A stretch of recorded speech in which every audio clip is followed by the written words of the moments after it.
Simple గా first round గురించి explain చేస్తా. టీమ్ లో ఇద్దరు ఉన్నారు కాబట్టి సెకండ్ రౌండ్ లో మా సెలబ్రిటీ మేల్ సెలబ్రిటీ వస్తున్నాడు కాబట్టి ఆ రౌండ్ లో ఇద్దరు గర్ల్స్ ఫైట్ చేస్తారు. అందుకే ఈ రౌండ్ లో ఇద్దరు బాయ్స్ ఆడతారు. జనరల్ నాలెడ్జ్ క్వశ్చన్స్ ఎలా ఆడతారు, ఏం చేస్తే ఆడగలుగుతారో చెప్పమ్మా. ఓకే, సో మీకు 60 seconds టైం ఉంటుంది. సో ఈ 60 seconds లో మీకు ఒక టాస్క్ ఇస్తాం మేము. సో ఆ టాస్క్ ని చేస్తూ మేము అడిగే ప్రశ్నలకి మీరు ఆన్సర్ చేయాలి. సో ఎన్ని క్వశ్చన్స్ కి ఆన్సర్ చేస్తే అన్ని 100 points మీకు వస్తాయి. లెట్స్ స్టార్ట్ విత్ లడ్డు బాబాయ్. దా,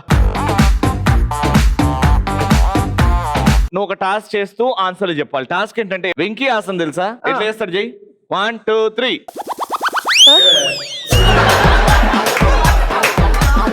వెంకీ ఆసనరా?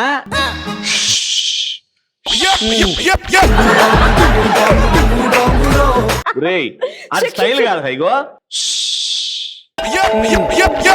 అది పూర్వలకి ఓపిస్తున్నట్టున్నది అది.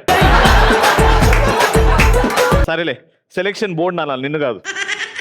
ఇది చేస్తూ ఉండాలి. మధ్యలో ఆగింది అనుకో, నువ్వు కరెక్ట్ చేయలేదు అనుకో, నేను క్వశ్చన్లు అడగా. 60 seconds లో చాలా ఈజీ క్వశ్చన్ రా. పూర్వగాడు కూడా చెప్తాడు. నేను పెద్దోనే అన్నా.